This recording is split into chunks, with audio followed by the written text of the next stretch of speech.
Yeah. Wait, should we record this? Because I saw this on my feed and I was going to leave a comment and I saw your comment on it. And then I Yeah. didn't even end up leaving my comment. Yes. Oh my gosh. Yes. Okay. When you start your business, no one ever prepares you for what's in store. So finding someone else who just gets it is sometimes the thing that can keep you pushing towards those big vision board business goals. We're turning our Zoom coffee chats into a weekly, unfiltered podcast. You always wanted to record them and repurpose them for content anyways. And that's on being a social media manager. I'm Jessica Sheehy. And I'm Madeline Daigan. And this is hashtag managed. I think it's perfect. I like it. I like it. Hi, everyone. Welcome back to another episode of Hashtag Managed. We have a very, very special guest today, Maggie. We're so excited to have you on the Hashtag Managed podcast, not just as our intern, spoiler alert. I know we've talked about Maggie on the podcast before, but as our guest. Can you start by telling everyone a little bit about your journey so far, what you're studying, what drew you to marketing podcasts? We want to know all the things. Sure. First of all, thank you for having me as a guest. This is an exciting movie. By the time this airs, I will have graduated with a degree in creative writing and a minor in American roots music, which I did not know was a thing until I came to college. I came in totally undeclared. I was a literature major for a long time. I had a math minor for a while and an astronomy minor for a while.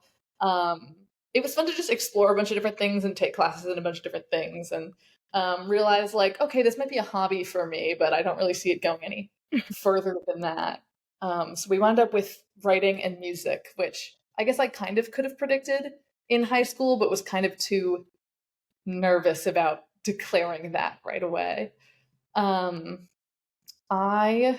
have been a podcast fan for a really long time. I think it started in middle school with like recap podcasts when I was watching Sherlock. I would listen to people's like recaps and theories and like cast interviews and stuff. Um, and then in high school, I got into like talk show style podcasts.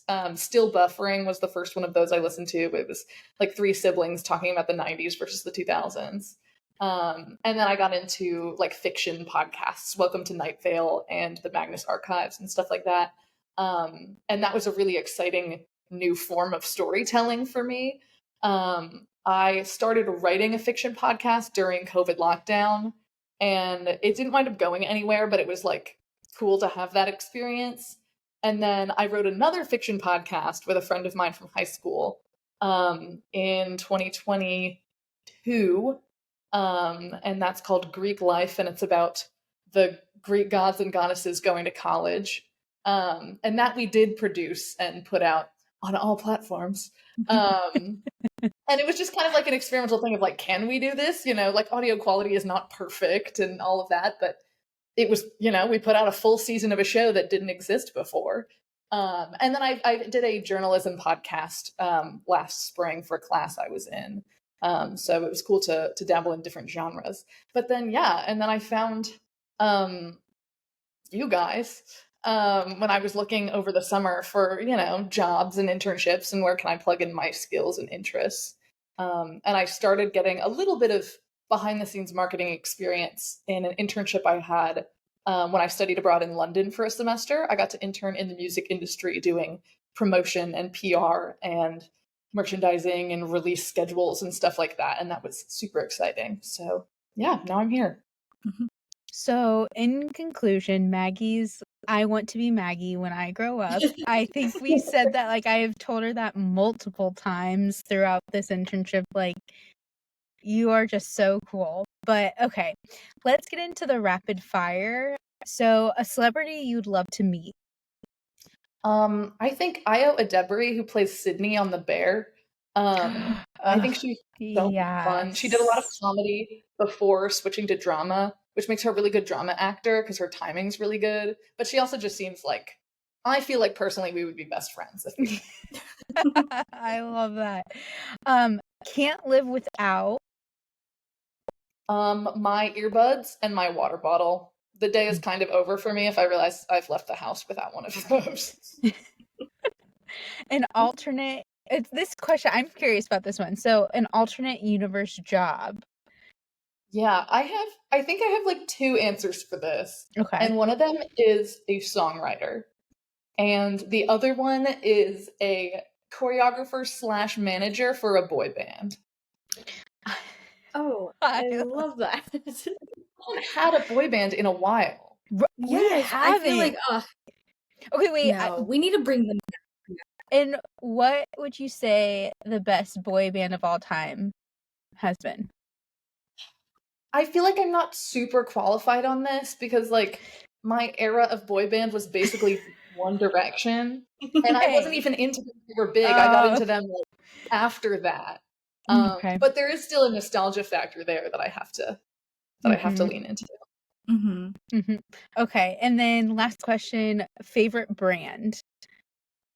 This one I had to think about for a second, and I think I picked a fun answer for it.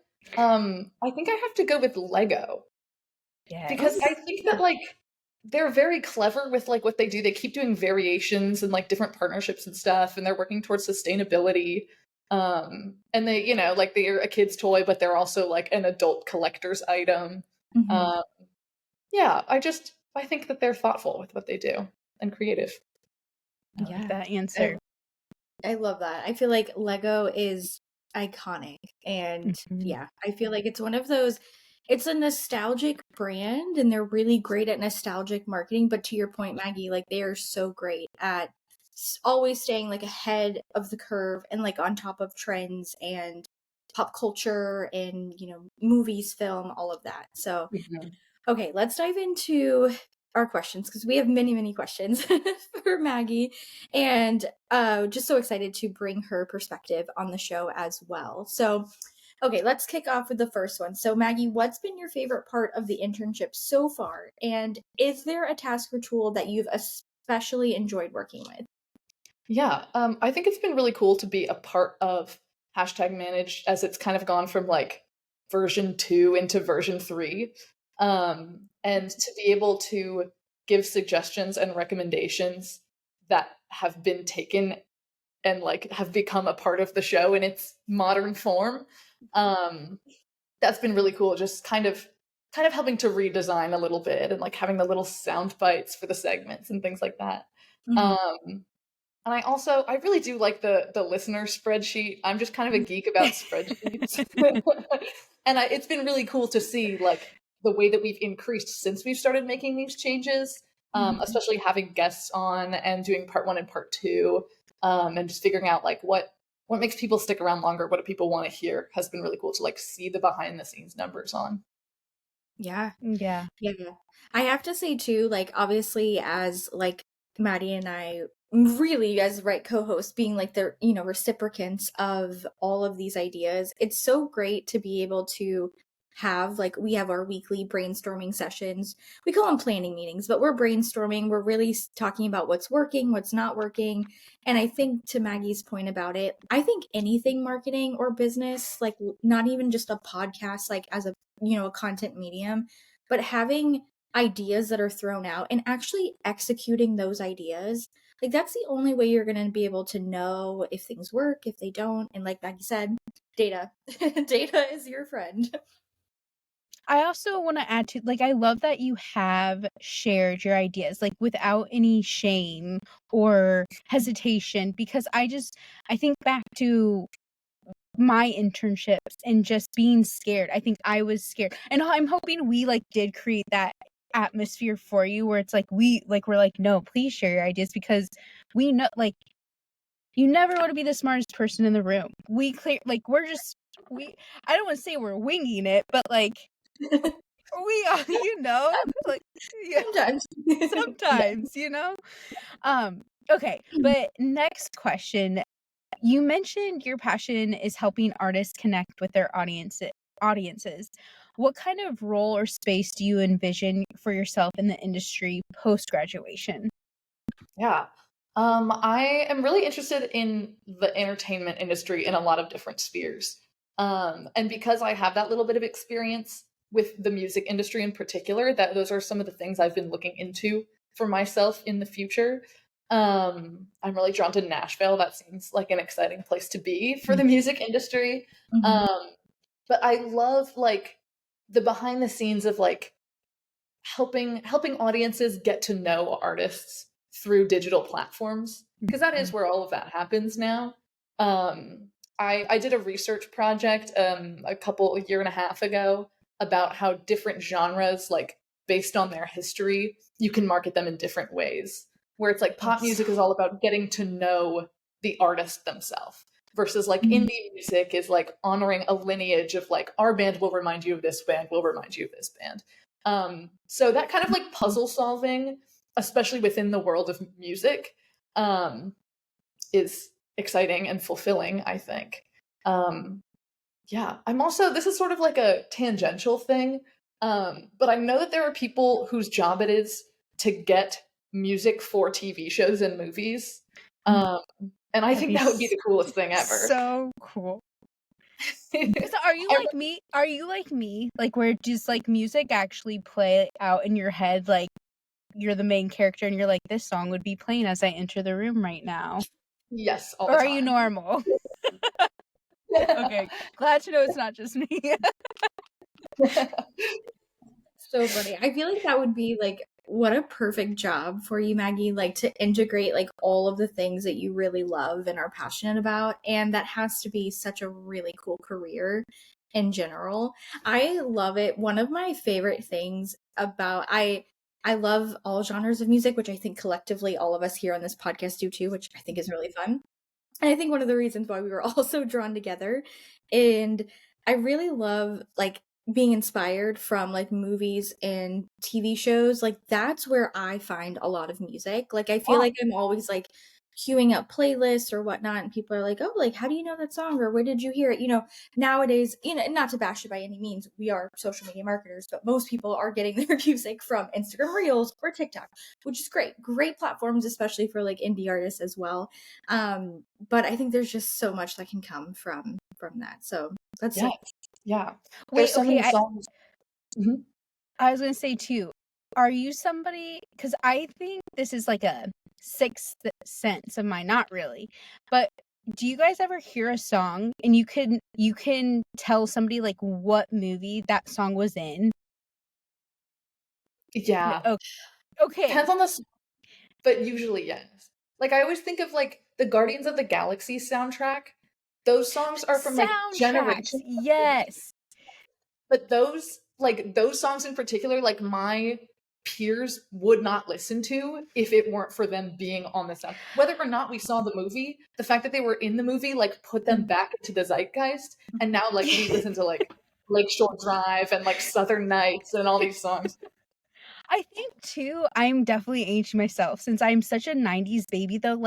I would get the CDs. Like I loved a movie soundtrack. And again, where it's like you have the iconic ones like the Lizzie McGuire movie, but just any movie, like I was obsessed with the soundtracks. So Mhm. let's bring back soundtracks. Not that yes. they were I ever want to shout gone. I want to shout out my fellow peers on Spotify who, because sometimes Spotify or the music or the movie or the TV show will release the soundtrack on Spotify, but sometimes they don't. And sometimes they don't put every song in because I'm annoying and I'm like, wait, I'm going on there for one song, and 9 times out of 10, it's not on there.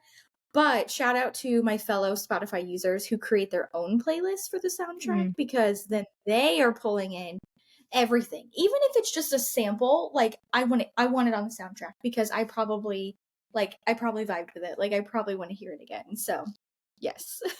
I love that Okay, we're wait. all very I have movies. one more question before we move on to the next. I'm sorry, I'm totally going like Yeah. off script here. What would you say the best soundtrack of all time is? Whoa. Mm. That's a really big question. Big question, yeah. I might have to ponder this and then answer at the Okay. end of that. Okay. Okay. Okay. Fair. Okay, yeah. That's fair. Good question. Good question. Okay, moving on. So I'm so excited about this one because before we even jumped on, I was talking to Maggie about this, but I'm like, wait, I know. You get so excited, and I ask questions to guests prior, and I'm like, let me just save it for the good of the episode. So, Maggie, you were working on a novella about the music industry for your senior project in the 60s and 70s, which sounds amazing, by the way, which is again why I'm so eager about this. Can you tell us more about this specific senior project that you did? Sure. I actually just turned it in this Monday when we recorded. It's the Oh, end of April. Um, so that's super exciting to have that yes. done and off my shoulders. Yes. Um, but I was inspired a little bit by Daisy Jones and the Six by Taylor Jenkins Reid, and Mhm. that style of like telling a story through fictional interviews. And then I read another book like that called The Final Revival of Opal and Nev by Donnie Walton that also told a story about musicians through fictional interviews. And I realized like, oh, this is not just like a one-off like gimmick or fun thing. Like this could be its own genre. And I'm Mhm. gonna see what I can do with it. Mm. Um, and some of the ideas for characters and things like that started coming to me when I was studying in London, and then they kind of percolated for a little while. And um, it surrounds the life and death of this one woman, Lily Warren, who is a little bit Joni Mitchell-ish, Joan Baez-ish, Carole King-ish, um, but she's dead the whole time, so she never speaks. And Mhm. it's people being interviewed about her. There has just been a Mm. tribute, a 25-year anniversary of her death tribute to her, and they were all in attendance. And at this tribute, the the founder and owner of the record label she used to be on, dies at the party. And so it's just all these interconnected things of like what went well on the label and what was kind of shady and going wrong on the label, and how were all these people's like fates and careers intertwined. Um, so it's a little bit of a drama in that way, but as I was writing it, like the core of it is a love letter to that like folk rock music scene of the 60s and 70s, that kind of Laurel Canyon sound, coming out of like the very corny pop folk that was happening in like the late 50s and early 60s, and heading into like 70s rock and roll, that sort of transitional period in between. I listened to a lot of Simon and Garfunkel in the last year, a lot of Bob Dylan in the last year. So all this kind of came together into my story, which is now done. That's That's so so beautiful. good. And I'm so happy that you, like you said, huge accomplishment that you just turned that in because Thank yeah, you. I know what that feeling feels like. So how exciting, and oh my gosh, I'm like so inspired by that. Not that Maggie's gonna like actually like watch like 5 years, maybe even earlier, have her own like book, and she's gonna be working for some cool musician. We'll be like, we know her. We know her. yes. Yes. We'll see. Know what's That's happening. so We're putting it out into the universe for you. Don't forget about us, okay? Don't forget the Yeah. small people. we just Okay. need signed copies, that's all. Yeah. Well, there's my story. Yeah. Um, okay. One thing I want to note before I ask this question is something that I think is awesome is that Maggie is in Kappa Kappa Gamma, which was the sorority I was also in. So, what are some of the biggest lessons you've learned about leadership or communication while working in campus orgs or during your internship? Yeah. So I served on the exec board of my chapter of Kappa for a year. I was the vice president of internal affairs. And during that time, I was also on two other campus exec boards, which I think is too many to do at a time. So if you're a college student listening, don't be on three exec boards at once. That's insane. Um, but I did learn a lot and get a lot out of particularly my time at the Kappa exec board, um, that I don't really like have the opportunity to get in classes or things like that. Mhm. And I think the core takeaway that I got from it is that efficiency is really the key of everything. And like in brainstorming meetings and in planning sessions and in announcements to the whole chapter, all of that, everything runs so much smoother if everyone agrees to get to the heart of what actually matters.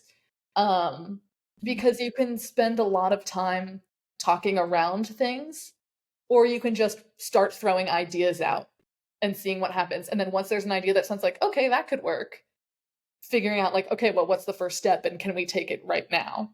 Like we did some event planning last summer to try to like get ahead for the fall semester. And there was an event we wanted to put on and to raise money for the philanthropies that we support for mental health. And we wanted to have a lot of campus bands play. And so we had a team of like, okay, you're going to reach out not too early in the summer so that they forget, but not too late in the summer that someone has already booked them for something else. And then it wound up that no one was free anyway. But then we reached out to other groups. We had a dance performance show up. We ran a big raffle. And it was all like stuff we had done on the front end over the summer, getting a team together and being like, okay, what are ideas that we have? And how can we start working on them immediately? So I think efficiency is a lot of what I learned in campus leadership positions. And also like, just like, don't sit around wondering, just like start doing stuff and see what happens as a result of that. And I think that's part of efficiency too, is like, okay, take some steps forward. And if you hit a wall, go around the wall and keep taking steps forward. Clip that. Flip that. Oh, Yeah. so good.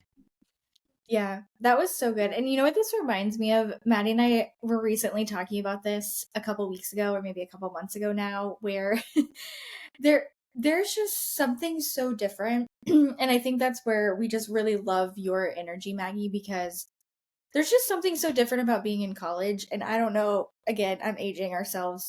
Maddie and I are close to, well, Maddie's 30, sorry. Fully throwing Maddie into this. Actually, no, I'm making her younger, so she should be happy with it. We're in our 30s, basically.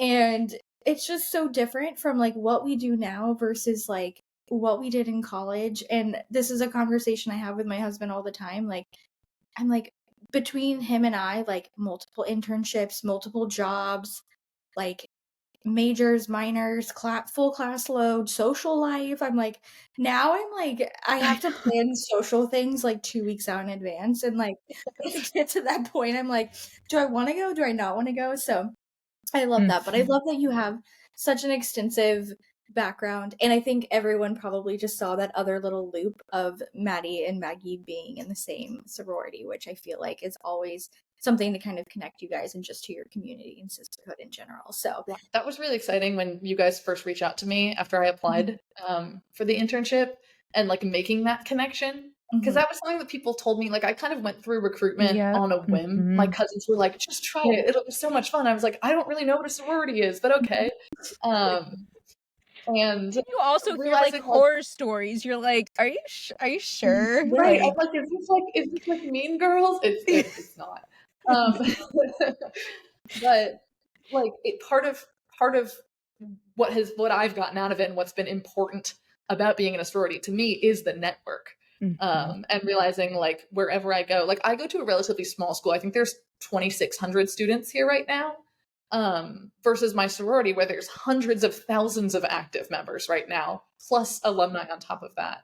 And knowing that like wherever I wind up after college, I'm going to have those people to connect with right away because like we all made the same choice when we were 18. And I think that that's very cool. Yeah. I just got chills. Like that's so, and again, not to be cheesy, but like that similar where it's crazy. I've already told Jessica she can be like, she's an honorary Kappa. Yeah. I'm like, I'm over here like FOMO, like, oh my goodness, like, why did I not? But I love ceremony for that, for like inducting alumni. I think you can do that. Well, we got to look into it because we do. But I will say another conversation that Maddie and I had a couple weeks ago was around like that there's so many connections. Like even obviously, Maddie went to school in Chicago, but now lives in Charleston. So like there are so many people who are active alumni, like living and working here in Charleston. And yeah, you're so connected. So if anyone's listening to us, I don't even know if we have any like high school or like soon to be entering college demographics. We might have a few handful of people, but even if you know someone, if you're like the older sister or the cousin or the friend or the neighbor or whoever, the coworker of someone, like it is everything I've seen, minus of course the crazy, the horror stories, whatever. We won't get into that. But there's so much good that comes from it, especially post grad, which let's face it, your post grad time is way longer than, while you're in school. So it's going to be so beneficial. I'm excited for you too, Maggie, as you like get further and further post grad, like tapping into that network, because I just know you'll find, those other sorority members at various points of life, which will be really cool.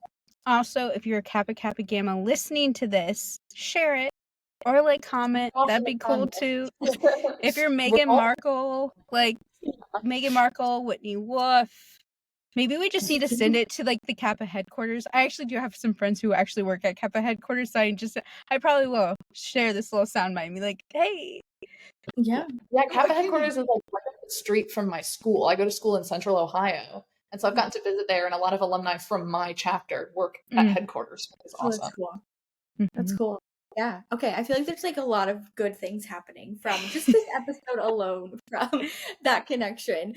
Being a social media manager can feel like folding a fitted sheet while you're trying to explain at the family reunion what it is you actually do online, but you don't have to do it alone. The hashtag Managed Collective Mentorship is your weekly dose of business strategy, advice, and let's be honest, therapy. Grab your lunch, hop on our weekly lunch break coaching calls with myself and Maddie, and let's figure out how to thrive in this wild social media management world. Sign up now at hashtagmanaged.com/mentorship. Use code MANAGED for 20% off your mentorship. That's MANAGED. Join us now at hashtagmanaged.com/mentorship. We'll see you there at the next lunch break therapy sesh. Thanks so much for listening to this episode. If you made it this far, I think we've officially become internet besties. You can always call into the hashtag hotline and say hello, leave a review, or ask your burning questions. Make sure you follow, rate, and review the podcast wherever you're listening from. Subscribe to the Social Club newsletter for our weekly email, and shoot us a DM over at hashtag Managed on Instagram, letting us know what your biggest takeaway was from this episode.